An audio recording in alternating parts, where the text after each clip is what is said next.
starter pa yun eh. Guys, Rusi Rush. So ang issue nito ay hindi umaandar. So ang sabi ng may-ari, baka daw spark plug. So walang baka-baka dito.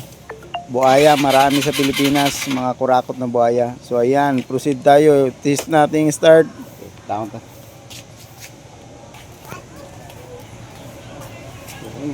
Para magkaalaman na. So ayaw talaga mag-start. So dito na, kinalas ko na siya para magkaalaman na. So ayan guys, sinubukan ko siyang ipa-spark gamit yung kick. Kasi kick na lang ginamit ko, yun nga, kasi tanggal na yung battery. Kasi yung ano talaga, yung Rusi Rush, kailangan tanggalin yung U-box para matanggal yung cover dyan o yung clearings dyan. So ayan, kung makikita natin, mayroon naman siyang spark.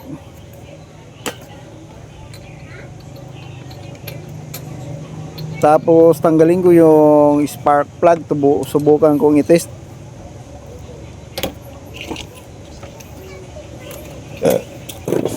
Dito step by step process yung ginagawa ko para mas madali, hindi tayo uuna dun sa ibang gagawin, kundi yung gagawin natin is step by step method.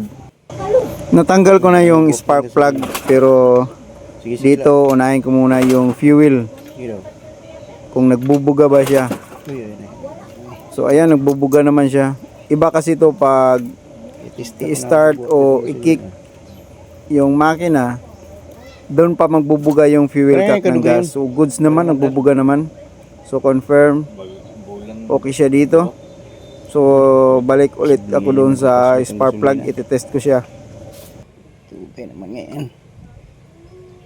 Nakakupas kasi. Dito sa spark plug, dalawa yung ginagawa kong pag-test.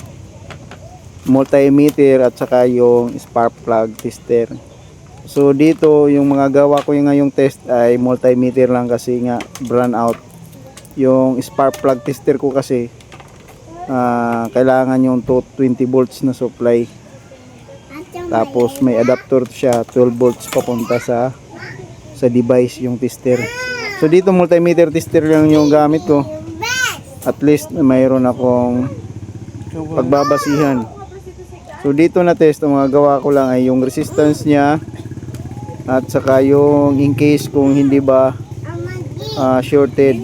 So dito pag nagkaroon to ng resistance dito na test, pag may lumabas dyan kahit mega ohms, ibig sabihin shorted na siya. So dito naman resistance, so hindi naman to naka-resistorize na spark plug, so dapat mababa na reading yung marireading kahit 0.1 or 0 kasi wala naman tong resistor. 0.3 yung na-reading, good pa yun. Yun yung pinakababang na reading. So proceed na tayo sa carburetor o carburador. Linisan para mas amano siya, baka nabarahan yung mga G-things niya. Kasi doon naman sa spark plug, wala naman ako nakita na problema base sa multimeter tester. Pero ulitin ko, mas maganda talaga na mayroong magamit yung spark plug tester ko. Kasi doon sa spark plug tester makikita talaga na may problema na siya, kasi yung spark niya doon makikita. In case na yung spark niya may problema, minsan kasi di makikita sa multimeter tester lang. Mas maganda talaga na may spark plug tester kasi makikita yung spark niya doon. Pagkalat na yung spark niya, ibig sabihin parang may short na siya, nag-spark siya dito sa papunta ng shield. So dapat yung spark niya straight lang papunta sa ground electrode, yung pinakadulo ng yung katapat ng electrode dun sa dulo. So dapat dun lang, nakatuwid lang yung spark niya.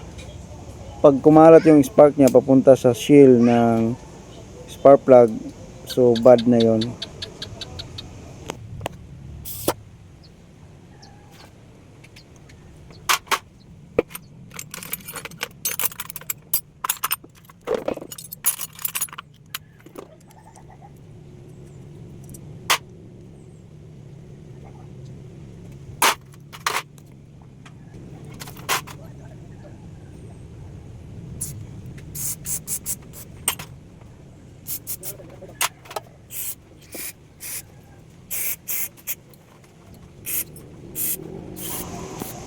So dito gumamit ako ng FI cleaner. So pwede naman to. O kaya kung may carburetor cleaner, pwede din.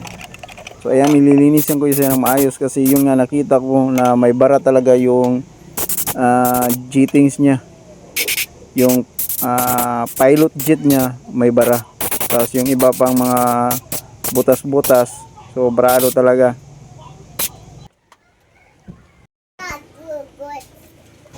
Ayan na, ginamitan ko lang muna siya ng bote. Tapos yung bote, lagyan ko ng maliit na butas para may singawan, para ma-vacuum yung gas. So ito lang muna ginamit ko kasi yun nga, itong motor na to ay na-stock na May itili na sulod. mga isang buwan na hindi na ginamit kasi nga, yun nga, hindi umandar. So yung bote muna ginamit ko, tapos nilagyan ko ng ibang gas. Kasi yun nga, pag hindi umandar, nagamit yung gas niya, ibig sabihin may problema din yung gas na. So ayan, umandar siya gamit yung gas na nilagay ko dun sa bote ko. So goods na siya. So ibig sabihin yung main problem niya is yung carburetor talaga. So ayan, ililipat ko siya, tapos ikakabit ko na siya sa gas na galing mismo sa tangke niya.